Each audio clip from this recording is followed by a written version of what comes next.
Ma'am, this is a Platinum members-only section. You'll need to wait in the regular line with everyone else. The security guard's hand moved toward his radio. Dr. Amara Williams stood perfectly still. Her tailored navy suit cost more than most people's monthly salary. Her Patek Philippe watch caught the afternoon light streaming through Meridian Trust Bank's marble columns. Yet here she was, being dismissed like she didn't belong. The young woman behind her pulled out her phone. "This is about to go viral," she whispered to her friend. The live stream notification popped up, "Banking while black," from downtown Chicago.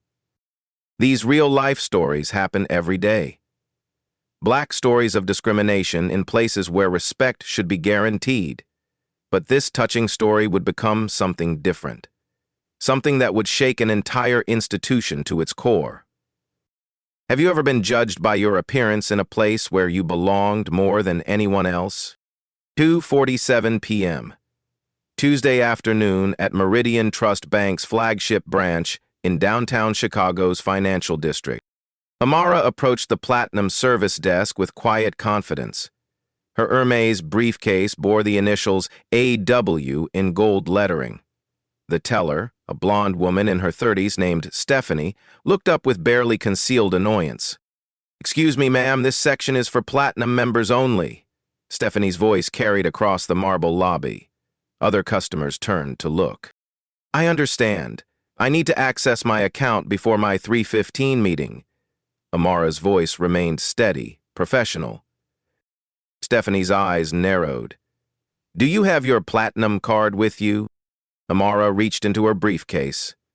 The black American Express Centurion card glinted under the lobby lights. Few people had ever seen one in person. Stephanie stared at it for a long moment. "This could be fake. We've had issues with counterfeit cards." Stephanie's voice grew louder. "I'm going to need additional verification." Behind Amara, 18-year-old Jenna Martinez had started her TikTok live stream. The viewer count climbed steadily, 47, 89, 156. Comments began flooding in. "Are you serious right now?" one viewer typed. "Call the manager," another demanded. Amara checked her watch. 2:52 p.m., 23 minutes until her board meeting. She pulled out her driver's license, passport, and a business card from her wallet. "Ma'am, I don't appreciate your tone," Stephanie said, though Amara hadn't raised her voice once. "Maybe you should try one of our other locations." The security guard, a heavy-set man in his 50s, approached. His nameplate read Officer Brooks. He spoke loud enough for the entire lobby to hear. "Is there a problem here?" "This woman is claiming to have a Platinum account, but I have my doubts," Stephanie explained. "She's being very demanding."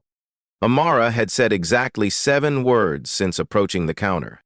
Officer Brooks positioned himself between Amara and the exit. "Ma'am, we take security very seriously here. If you can't provide proper identification..." "I've provided my driver's license, passport, and business card," Amara replied calmly. She gestured toward the documents on the counter. Stephanie barely glanced at them. "These don't prove you have an account here." The live stream viewer count hit 382. Jenna angled her phone to capture the security guard's aggressive posture. The comments section exploded with outrage and, unfortunately, some support for the bank staff. "She does look suspicious," one comment read. "Racist bank," replied another. A man in an expensive suit walked past, shaking his head. "Some people just don't know their place," he muttered to his companion. Amara's phone buzzed. She glanced at the screen. "Board meeting, 15 minutes." She declined the call. It buzzed again immediately. She declined that one too. "Ma'am, I'm going to need you to step away from the Platinum desk," Officer Brooks said. "You're causing a disturbance." The irony wasn't lost on Amara. She hadn't raised her voice, made demands, or caused any disruption. Simply existing in this space, while black, had become the disturbance. A manager approached. Dave Thompson, according to his nameplate, was a tall man with thinning hair and a permanent scowl. He surveyed the scene with authority. "What seems to be the problem here?" Stephanie spoke quickly. "This woman is claiming to have a platinum account, but she can't prove it. She's being very aggressive." Dave looked Amara up and down. His expression said everything. "Ma'am, we take fraud very seriously at Meridian Trust. If you can't provide proper documentation..."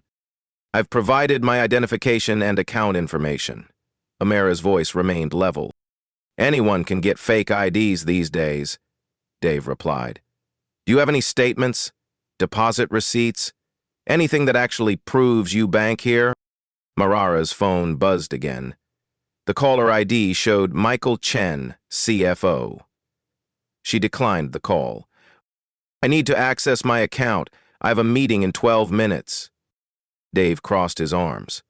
"Ma'am, I don't care if you say you're meeting with the Queen of England. Without proper verification, you're not accessing anything." The live stream had grown to 847 viewers. Local news outlets began picking up the feed. Meridian Trust racism started appearing in the comments. "This is unbelievable," Jenna whispered to her phone. "They're treating her like a criminal for trying to bank while black." Other customers had stopped their transactions to watch. Some looked uncomfortable with the scene unfolding. Others seemed entertained by the drama. Amara checked her watch again. 3:05 p.m. 10 minutes until her meeting. Her phone showed 17 missed calls. "I'd like to speak with whoever's in charge of this branch," she said quietly. Dave's chest puffed out. "Lady, I am in charge of this branch, and you're about to be escorted out if you don't leave voluntarily." Officer Brooks stepped closer. "Ma'am, I'm going to need you to come with me." Through the window, Amara could see a Chicago Police Department squad car pulling up to the curb. Someone had called 911. The live stream viewer count hit 1,247. The story was spreading across social media platforms. Local news reporter Sarah Kim was already en route to the scene. Amara looked around the lobby. Marble columns, crystal chandeliers, oil paintings of the bank's founding fathers. She knew this place better than anyone realized. She knew the exact cost of every renovation, every piece of art, every security camera. Speaking of which, she counted 4 cameras with clear views of the platinum desk. Everything was being recorded from multiple angles. Her phone buzzed one more time. She looked at the screen. "Emergency board meeting. Where are you?" 3:07 p.m. 8 minutes until the most important meeting in Meridian Trust's history. The police officers entered through the main doors. Officer Rodriguez and Officer Chen approached the platinum desk area where the crowd had gathered. The live stream viewer count jumped to 2,847 as word spread across social media. "We got a call about a disturbance," Officer Rodriguez announced. Dave Thompson immediately took charge. "Officers, this woman has been harassing our staff and refusing to leave. She's claiming to have accounts she can't verify." Amara remained calm. "I haven't harassed anyone. I've been trying to access my account for 20 minutes. "She's lying," Stephanie interjected. "She's been very aggressive and demanding." Jenna's live stream captured everything. The comment section had become a battleground of opinions. Meridian Trust racism was trending, with 2,100 posts and climbing rapidly. "This is insane," one viewer commented. "She's been nothing but polite." "Banks have every right to verify customers," another replied. Officer Chen examined Amara's identification. "Everything looks legitimate here. Ma'am, do you have any bank statements or cards that show you have accounts here?" Amara reached for her wallet again, but Dave interrupted. "Officers, anyone can get fake documents.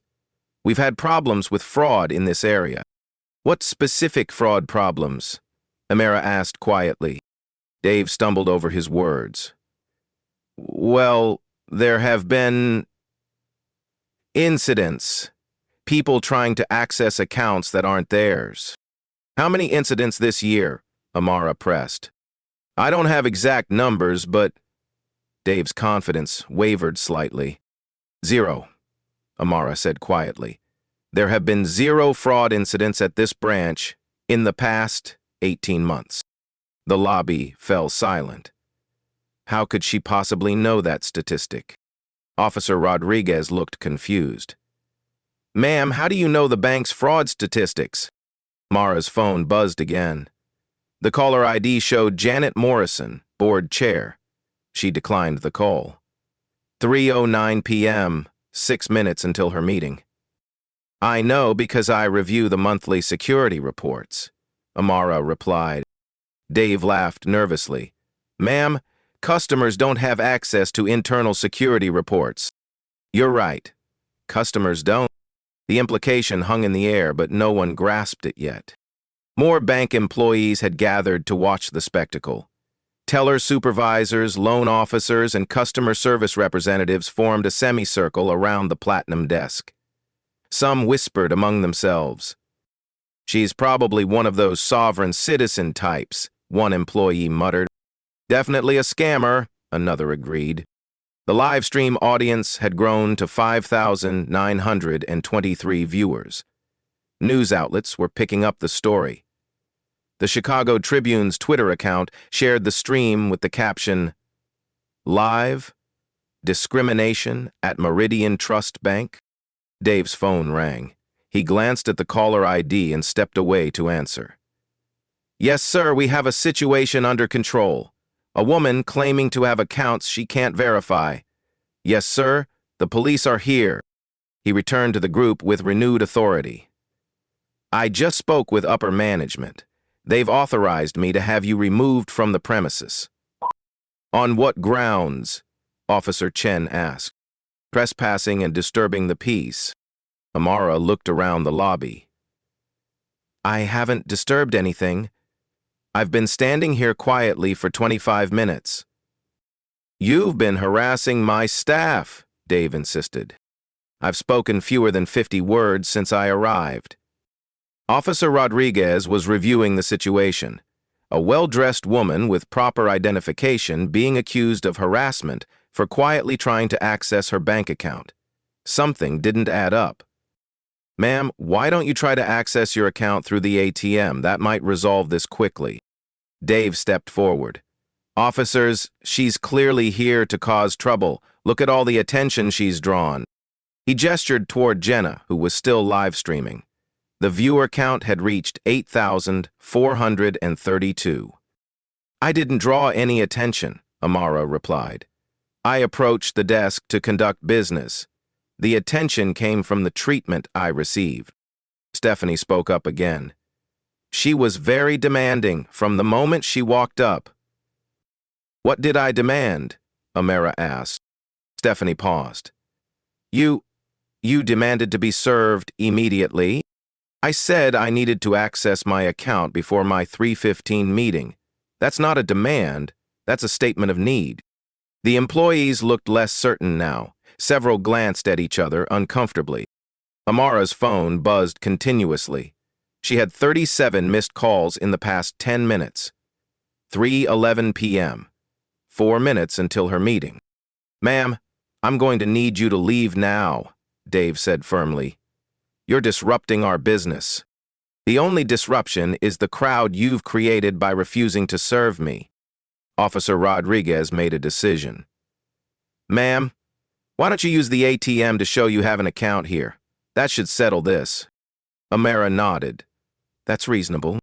She walked to the nearest ATM, followed by the officers, bank staff, and Jenna with her phone. The livestream audience held its breath as she inserted her card. The screen displayed, Welcome to Meridian Trust Bank. Then, Welcome, Dr. Williams. Dave and Stephanie exchanged glances. Dr. Williams? The card was legitimate. The account selection screen appeared. Amara selected Personal Checking. Balance, $847,329, 12 cents. The crowd went silent. Even the live stream comments stopped for a moment. That's a substantial account, Officer Chen observed. Dave's face had gone pale. Well, that proves she has an account, but it doesn't change the fact that she was being disruptive. I was being disruptive by having money in your bank, Amara asked. The ATM screen showed additional options. Amara hesitated, then selected Business Account Access. A new screen appeared. Select Account. The list showed 3 business accounts. Meridian Trust operating, $127,834,592.18. Meridian Trust Reserves, $45,923,847.33. Meridian Trust Investment, $89,234,156.78. Dave's legs nearly gave out. Those were the bank's own operating accounts. How could a customer have access to internal bank accounts? There must be some mistake, he stammered. Amara turned to face him. What kind of mistake? Those accounts... Those are internal bank accounts. Customers can't access those. You're right. Customers can't. The live stream exploded with activity. 15,947 viewers and climbing rapidly. The comments section was moving too fast to read. Stephanie's hand trembled as she pointed at the screen. How do you have access to the bank's operating accounts? Amara's phone buzzed again. She finally answered. Yes, I'm still downstairs. Yes, we should proceed as planned. Yes, all of them. She hung up and looked at Dave. Where is conference room A? It's on the executive floor. Why? Because I have a meeting there in 2 minutes, and you're coming with me. Officer Rodriguez was thoroughly confused. Ma'am, what exactly is going on here?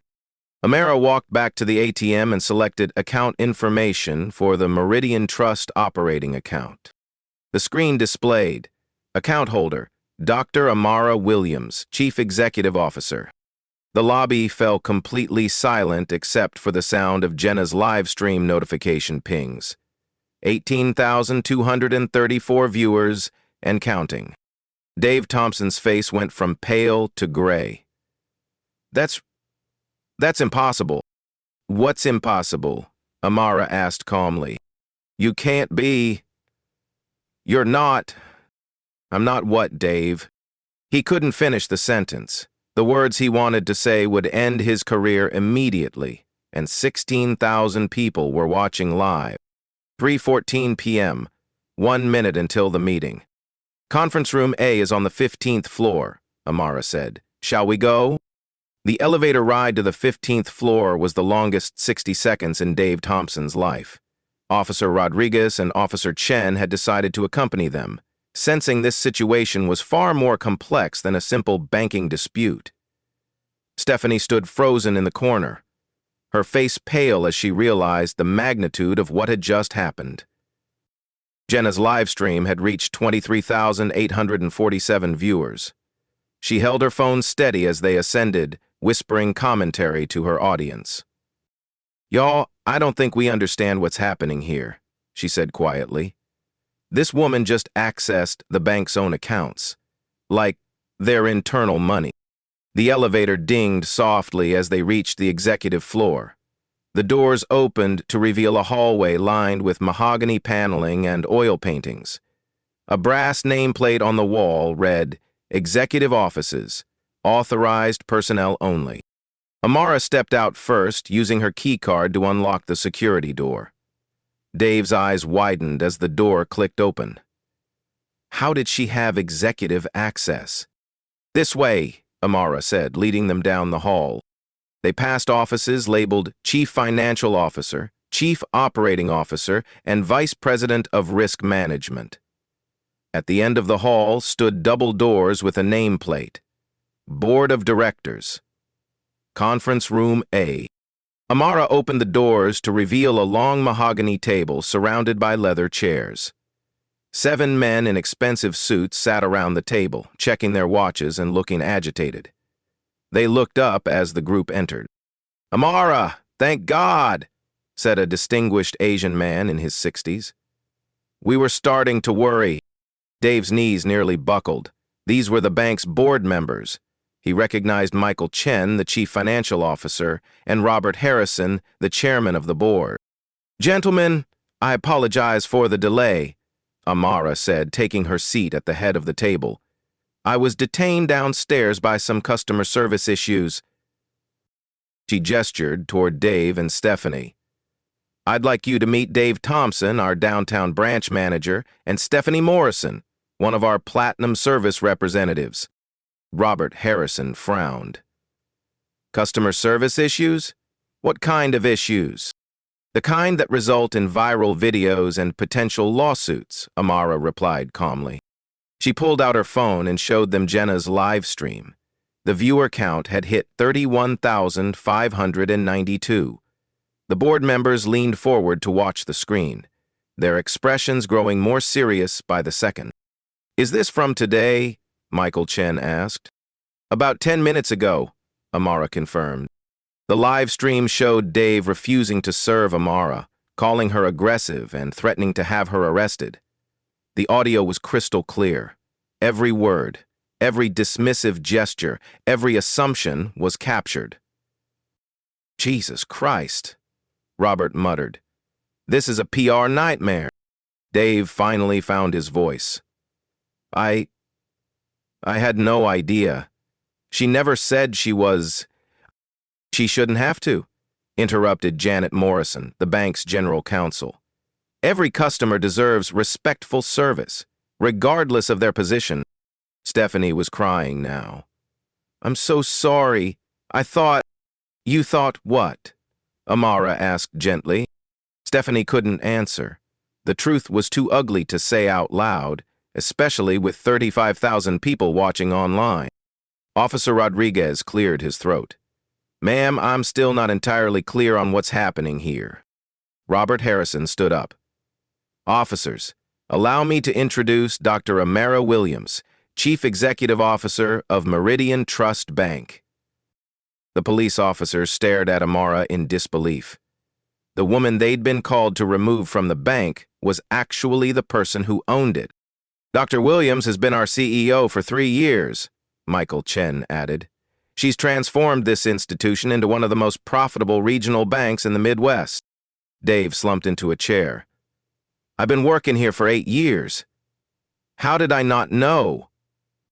"Because you work at the branch level," Amara explained.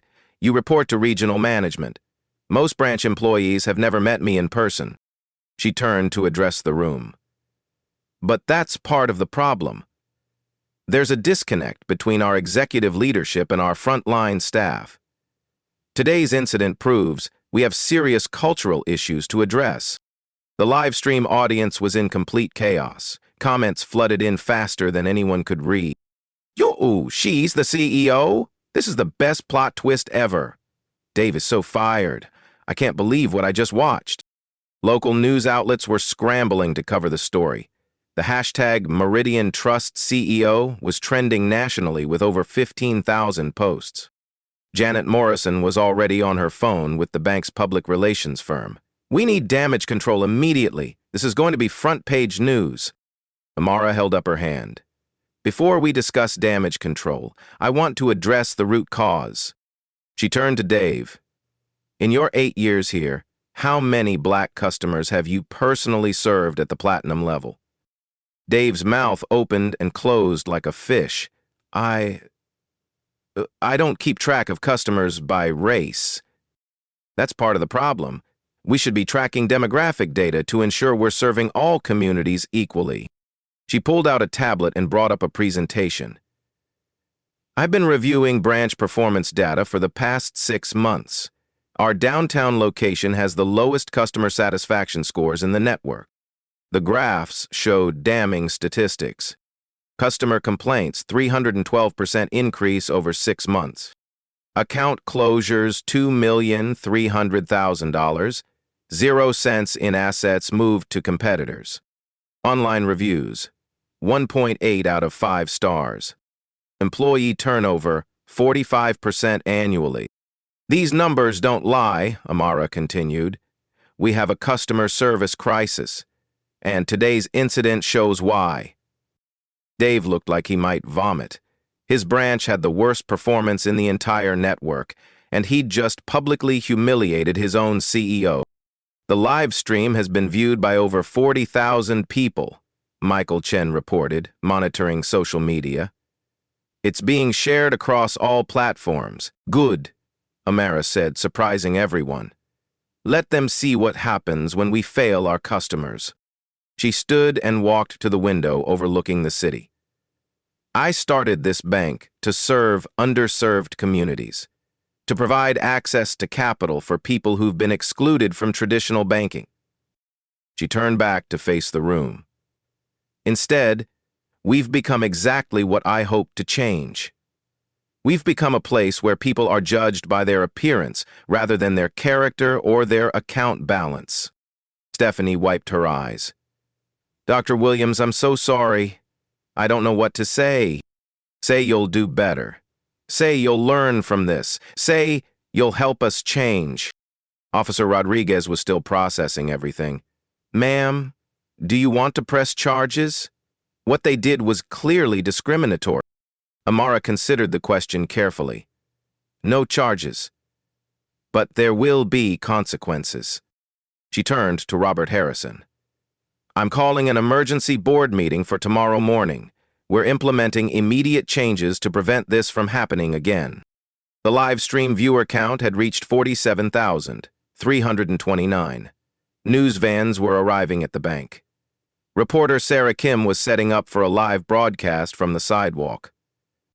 The story is already spreading beyond Chicago, Janet reported. We're getting calls from CNN, MSNBC, and Fox News. Then we better have a plan, Amara said. She looked at Dave and Stephanie. You two are going to be part of the solution. Dave, you're going to help us redesign our customer service protocols. Stephanie, you're going to help us develop bias training for all employees. Both nodded eagerly, grateful to still have jobs. This incident is going to cost us, Michael warned. Stock price, reputation, potential lawsuits from other customers who experience similar treatment. Or, Amara said, it could be the best thing that ever happened to us. If we handle this right, we could become the model for how banks should treat all customers. She sat back down at the head of the table. Gentlemen, we have work to do, and we have 50,000 people watching us do it. The live stream continued, showing the boardroom where the real power resided, where decisions were made that affected thousands of employees and millions of customers, where a black woman CEO was about to transform an entire industry. 3:47 p.m., the emergency board meeting was in full swing, with 52,847 people watching live as corporate America's most unusual crisis management session unfolded in real time. Amara pulled up a comprehensive presentation on the conference room's wall-mounted screen. Before we address today's incident, let's examine the systemic issues that created it. The first slide showed stark demographic data. Branch customer base, 67% minority communities. Branch management, 89% white. Platinum service complaints, 78% from minority customers. Employee diversity training, last conducted in 2019. These numbers tell a story, Amara continued. We're serving communities we don't understand, with staff who haven't been properly trained to recognize their own biases. Dave Thompson sat in stunned silence as the data revealed the extent of his branch's problems. The live stream comments were brutal but accurate. The numbers don't lie. This is institutional racism in action. Finally, a CEO who uses data instead of excuse. Robert Harrison leaned forward. Amara, what's our legal exposure here? Janet Morrison, the general counsel, had been frantically researching. Significant. Under the Equal Credit Opportunity Act, we can face federal fines up to $500,000, 0 cents per incident. The Fair Housing Act adds another layer of liability. How many similar incidents have gone unreported? Amara asked. She clicked to the next slide showing customer complaint analysis. Formal complaints about discriminatory treatment, 23 in 6 months. Social media mentions of poor service, 147 posts. Customer exit surveys citing disrespectful treatment, 34 responses. Estimated unreported incidents, 200 plus based on industry studies. We're looking at potential class action liability in the millions, Janet concluded. Michael Chen was monitoring the financial impact in real time. Stock prices down 2.3% since the live stream started. That's $47 million, 0 cents in market cap. And climbing, Robert added, checking his phone. The story just hit Bloomberg and Reuters. Amara clicked to the next slide. Immediate action plan. We have 3 choices, she announced.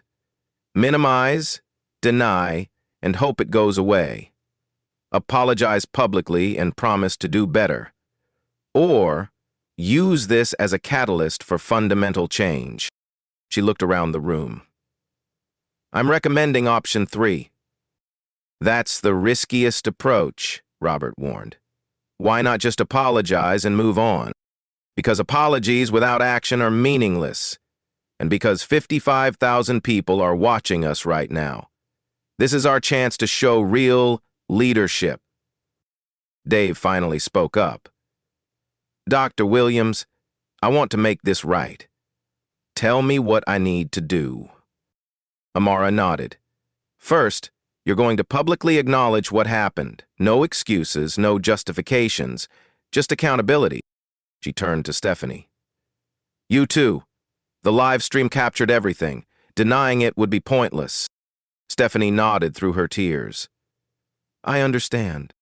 Second, we're implementing immediate policy changes. Amara clicked to the next slide. The Meridian Trust Equity Initiative includes mandatory quarterly bias training for all employees, customer service monitoring software with demographic tracking, mystery shopper program testing for discriminatory treatment, community advisory board with diverse representation, $2 million 0 cents community investment fund, executive diversity requirements for all management positions. The board members exchanged glances. These weren't minor policy adjustments. This was a complete cultural overhaul. The cost, Michael asked. Initial implementation, $1,200,000, 0 cents. Annual ongoing costs, $800,000, 0 cents. Potential savings from improved customer retention and reduced legal liability, $5,700,000, 0 cents annually. You've already run the numbers, Robert observed. I've been planning this for months. Today's incident just accelerated the timeline. Officer Rodriguez, who had been quietly observing, raised his hand. Ma'am, I have to ask, why didn't you just identify yourself immediately? This whole situation could have been avoided. Amara considered the question carefully. Because I shouldn't have to. Every customer deserves respectful treatment, regardless of their title or account balance. She clicked to a slide showing customer testimonial. I've banked at Meridian Trust for 15 years, but I'm tired of being followed around like I'm going to steal something. Marcus Johnson, small business owner. The staff treats me like I don't belong there, even though I have a 6-figure account. Dr. Patricia Williams, physician. My teenage son refuses to come to the bank with me because of how they look at him. Carmen Rodriguez, teacher. These are our customers' voices, Amara said. Today, I experience what they experience every day. The live stream audience had grown to 67,439 viewers. Major news networks were preparing special reports. The story was trending on Twitter, Facebook, and TikTok simultaneously. The viral aspect changes everything, Janet warned. We can't control the narrative anymore. Good, Amara replied. Controlled narratives are how these problems perpetuate. Transparency forces accountability. She clicked to the final slide, implementation timeline. Week 1, public acknowledgement and apology from branch management. Week 2, emergency bias training for all downtown branch staff. Week 3, installation of customer service monitoring systems, Month 1. Launch of Mystery Shopper Program, Month 2. Community Advisory Board formation. Month 3, first quarterly bias training cycle. Month 6, comprehensive program evaluation and adjustment. This is aggressive, Robert said. Are we sure we want to move this fast? We don't have a choice. The whole world is watching now. Dave's phone buzzed with a text from his wife. I'm watching the live stream. I'm proud of you for wanting to change. Even his family was following the story now. There's one more thing, Amara said. I'm instituting a new policy. Any employee who experiences or witnesses discriminatory treatment can report it directly to me. My personal email will be on every employee's business card. That's unprecedented, Michael said. CEOs don't usually handle individual HR complaints. Unprecedented times require unprecedented measures. The live stream chat was moving too fast to follow, but the sentiment was clear. People were amazed to see a CEO taking personal responsibility and implementing real solutions in real time. Reporter Sarah Kim had set up outside the bank and was interviewing customers about their experiences. The stories she was hearing corroborated everything Amara had presented to the board. We need to prepare for the media response, Janet said. This story is going national. I'll handle the media personally, Amara decided. No PR firms, no prepared statements, just honest conversation about what happened and what we're doing to fix it. She stood up and walked to the window again. The crowd outside had grown. Some people were protesting, others were showing support. News vans lined the street. There's something else we need to discuss, she said, turning back to the board. Compensation. Compensation? Robert asked. Every customer who experienced discriminatory treatment at our branches deserves compensation, not because we're legally required to provide it, but because it's the right thing to do. That could cost millions, Michael warned. Good customer service costs money. Bad customer service costs more. Dave was taking notes frantically. How do we identify customers who experienced discrimination? We ask them. We create a safe space for people to share their experiences. We listen, we apologize, and we make it right. The live stream had become a community forum. Viewers were sharing their own stories of banking discrimination, supporting each other, and calling for change across the industry. This is bigger than Meridian Trust now, Jeanette observed. Other banks are being tagged in the comments. People are demanding similar accountability everywhere. Then we better set a good example, Amara said. She looked at her watch. 4:23 p.m. The incident that started at 2:47 p.m. had transformed into a national conversation about bias, accountability, and corporate responsibility. Dave, Stephanie, you're going to be the faces of this change. Are you ready for that responsibility? Both nodded seriously. Then let's go talk to the media. The live stream audience erupted in excitement. They were about to witness the most transparent corporate crisis response in history. As they prepared to leave the boardroom, Amara made one final announcement. From now on, all Meridian Trust board meetings will be live streamed. Complete transparency, complete accountability. The corporate world had never seen anything like it. 4:35 p.m. The press conference outside Meridian Trust Bank drew reporters from every major news outlet in Chicago. The live stream audience had peaked at 89,347 viewers as Amara approached the microphone setup on the sidewalk. Dave Thompson and Stephanie Morrison stood beside her, both visibly nervous but determined. Officer Rodriguez and Officer Chen remained nearby, having become unexpected witnesses to corporate accountability in action. "Good afternoon," Amara began. "I'm Dr. Amara Williams, CEO of Meridian Trust Bank. An hour ago, I was discriminated against at my own bank. Today, we're going to discuss how we're going to fix it." The crowd fell silent. No corporate speak, no deflection, just direct acknowledgement of the problem. Dave Thompson, our downtown branch manager, is going to speak first. Dave stepped forward, his hands shaking slightly. "I want to apologize to Dr. Williams and to every customer who has experienced discrimination at our branch. I was wrong. My staff was wrong. We failed to provide the respectful service that every person deserves."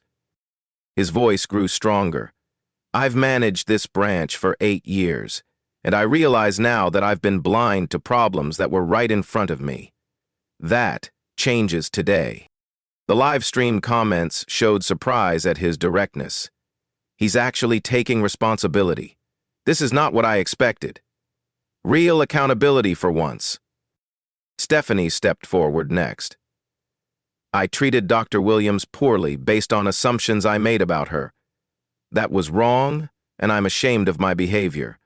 I've requested additional training, and I'm committed to doing better." Reporter Sarah Kim raised her hand. "Dr. Williams, what specific changes are you implementing?" Amara pulled out her tablet. "We're launching the Meridian Trust Equity Initiative with a $2 million 0-cents investment. Every employee will receive quarterly bias training. We're installing customer service monitoring software. And we're creating a community advisory board to hold us accountable." "When do these changes start?" asked a reporter from the Chicago Tribune. "They already have. Dave and Stephanie will begin emergency training tomorrow morning. The monitoring software will be installed by Friday. The advisory board will meet for the first time next week."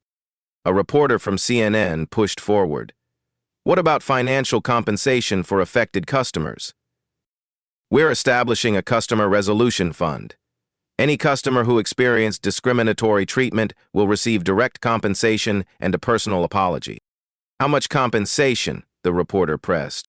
"Enough to show we're serious about change. The exact amounts will be determined case by case, but we're talking about meaningful compensation, not token gestures."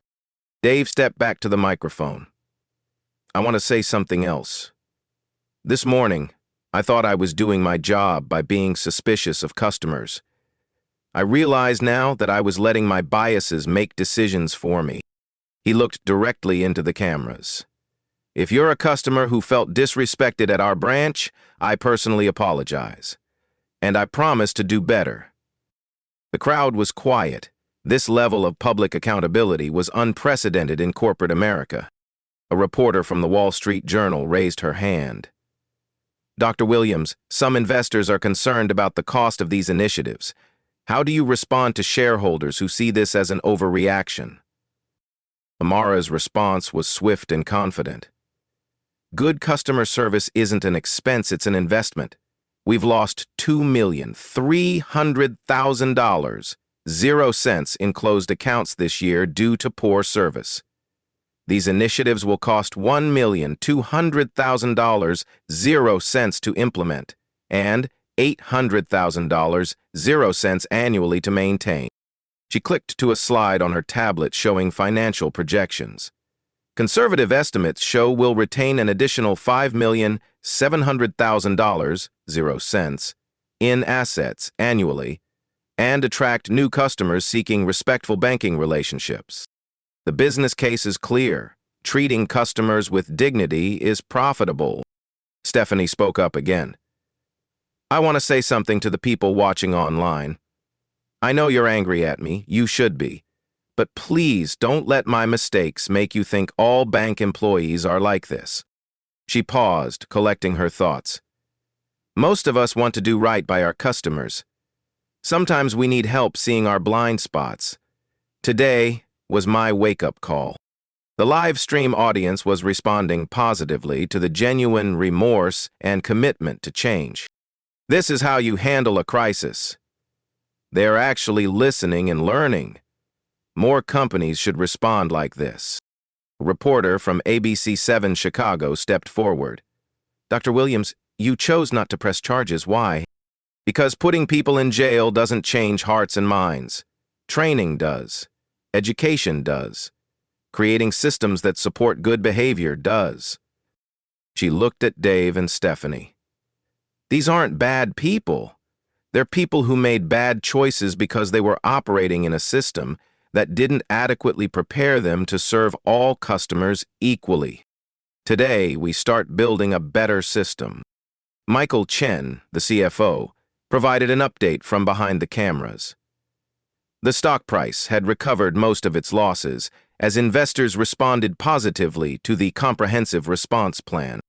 A reporter from Fox 32 asked, "What message do you have for other banks facing similar issues? Stop hiding behind corporate policies and legal departments. Face your problems directly, listen to your customers, and invest in real solutions, not just public relations campaigns." The press conference was wrapping up when Jenna, the young woman who had live-streamed the original incident, approached the microphone. "Dr. Williams, can I ask you something?" Amara nodded. "Why didn't you get angry? If someone treated me like that, I would have been furious." Amara smiled. "I was angry, but anger without purpose is just noise. Anger channeled into positive change is powerful." She looked at the crowd. Today's incident wasn't about me. It was about every person who's been judged unfairly, every customer who's been made to feel unwelcome, every individual who's been denied respect because of their appearance. If my experience helps create change for others, then it was worth it. 6 months later, the transformation at Meridian Trust Bank had exceeded everyone's expectations. The downtown branch that had been the worst-performing location in the network was now the highest rated for customer satisfaction. Dave Thompson had become an unexpected advocate for workplace equity training. He spoke at banking conferences about recognizing and overcoming unconscious bias. His presentation, "How I Almost Fired My Own CEO," was requested by financial institutions across the country. "The hardest part wasn't admitting I was wrong," he told audiences. "The hardest part was realizing how many customers I had failed before that day." Stephanie Morrison completed her bias certification and was promoted to Customer Experience Specialist. She helped design the training program that was now being used by 12 other banks. "I learned that treating people with dignity isn't about being politically correct," she explained to new employees. "It's about basic human respect." The customer service monitoring software detected 3 potential bias incidents in the first 6 months. Each was addressed immediately with additional training and customer follow-up. 0 complaints escalated to formal grievances. The Mystery Shopper program revealed that 94% of customer interactions now met or exceeded service standards, compared to 67% before the incident. Most importantly, the Community Advisory Board had helped the bank develop new products specifically designed for underserved populations. Small business lending increased by 47%. Home mortgage applications from minority communities rose by 62%. "We're not just preventing discrimination now," Amara explained in her Harvard Business Review case study. "We're actively creating opportunities for communities that have been historically excluded from banking services."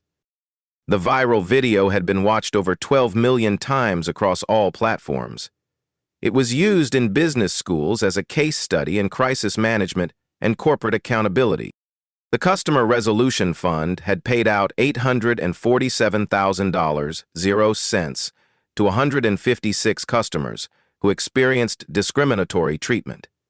Each received a personal apology letter and invitation to meet with branch management. "The money wasn't the point," said Dr. Patricia Williams, one of the affected customers. "The point was that they listened. They acknowledged the harm, and they took action to prevent it from happening again. The industry impact was significant. The American Bankers Association updated their best practices guidelines to include bias training requirements. 15 other banks implemented similar monitoring systems. Afternoon changed how an entire industry thinks about customer service, noted banking industry analyst Robert Martinez. Amara's leadership style became a model for transparent corporate governance.